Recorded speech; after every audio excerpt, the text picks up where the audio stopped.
ജനുവരി 22-നാണ് India England ആദ്യ T20 നടക്കാൻ പോകുന്നത്. ഇപ്പോഴത്തെ സഞ്ജു വെടിക്കെട്ട് ബാറ്റിംഗ് പുറത്തെടുത്തിരിക്കുകയാണ്. ഇന്നത്തെ പരിശീലന മത്സരത്തിലാണ് സഞ്ജു കത്തിക്കയറിയത്. സഞ്ജുവിനെ ചാമ്പ്യൻസ് ട്രോഫിയിൽ എടുത്തിട്ടുണ്ടായിരുന്നില്ല. അതിന്റെ കലിപ്പ് സഞ്ജു തീർത്തിരിക്കുകയാണ്. ഇതിനെക്കുറിച്ചാണ് നമ്മൾ ഇന്നത്തെ വീഡിയോയിൽ നോക്കുന്നത്. ഇതുപോലത്തെ ക്രിക്കറ്റ് ന്യൂസിന് വേണ്ടി ചാനൽ മറക്കാതെ സബ്സ്ക്രൈബ് ചെയ്യൂ. ചാമ്പ്യൻസ് ട്രോഫിയിൽ വിക്കറ്റ് കീപ്പറെ ചൊല്ലി തർക്കമുണ്ടായി. ഗംഭീർ സഞ്ജുവിന് കീപ്പറായിട്ട് മതിയെന്ന് പറഞ്ഞപ്പോൾ രോഹിത് സഞ്ജുവിന് വേണ്ട ഋഷഭ് പന്തിനെ മാത്രം മതിയെന്നാണ് പറഞ്ഞത്. സഞ്ജുവിനെ മനഃപൂർവ്വം ഒഴിവാക്കിയതാണ്. അവസാന ഏകദിനത്തിൽ സെഞ്ചുറി സഞ്ജു അടിച്ചിട്ടുണ്ടായിരുന്നു. എന്നിട്ടും സഞ്ജുവിനെ ഒഴിവാക്കി. ഇപ്പോഴത്തെ സഞ്ജു അതിന്റെ കണക്ക് തീർത്തിരിക്കുകയാണ്. ഇന്നത്തെ പരിശീലന മത്സരത്തിൽ വെടിക്കെട്ട് ബാറ്റിംഗ് ആണ് സഞ്ജു കാഴ്ചവെച്ചത്. സഞ്ജു സിക്സറുകൾ പായിക്കുന്ന വീഡിയോ സോഷ്യൽ മീഡിയയിൽ കാണാനുണ്ട്. 5 T20 ഇന്ത്യ ഇംഗ്ലണ്ടുമായിട്ട് കളിക്കുന്നത്.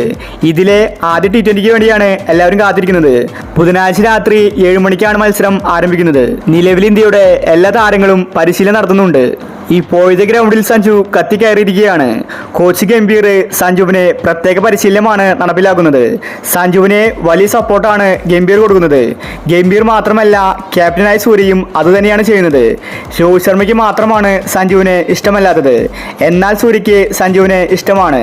സഞ്ജുവിനെ എല്ലാ മാച്ചിലും കളിപ്പിക്കുമെന്നാണ് പറഞ്ഞിരിക്കുന്നത്. ഇന്ത്യയുടെ മെയിൻ ഓപ്പണറാണ് സഞ്ജു. 5 T20 സഞ്ജു തന്നെയായിരിക്കും കളിക്കാൻ പോകുന്നത്.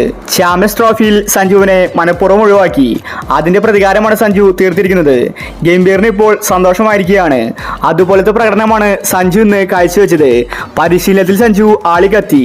സഞ്ജു നേരത്തെ തന്നെ ഫോമിലാണ്. പക്ഷേ ഈ ഒരു പ്രശ്നം വന്നപ്പോൾ സഞ്ജു ഒന്നും കൂടി കത്തിക്കയറിയിരിക്കുകയാണ്.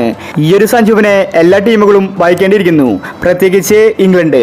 ഒരുപക്ഷെ 5 T20 സഞ്ജു സെഞ്ചുറി അടിക്കാൻ സാധ്യതയുണ്ട്. ലോക റെക്കോർഡ് വരെ സഞ്ജു നേടിയേക്കും. അതുപോലത്തെ പ്രകടനമാണ് സഞ്ജു ഇന്ന് പുറത്തെടുത്തത്. ഇത് സഞ്ജുവിന്റെ ഒരു വാണിംഗ് മാത്രമാണ്. ശരിക്കുമുള്ള മത്സരത്തിൽ സഞ്ജു ഇതിനേക്കാൾ കത്തിക്കയറും. അപ്പോൾ നമുക്ക് ഇംഗ്ലണ്ട് T20 വേണ്ടി കാത്തിരിക്കാം. ഇതുപോലത്തെ ക്രിക്കറ്റ് ന്യൂസിന് വേണ്ടി ചാനൽ മറക്കാതെ സബ്സ്ക്രൈബ് ചെയ്യൂ.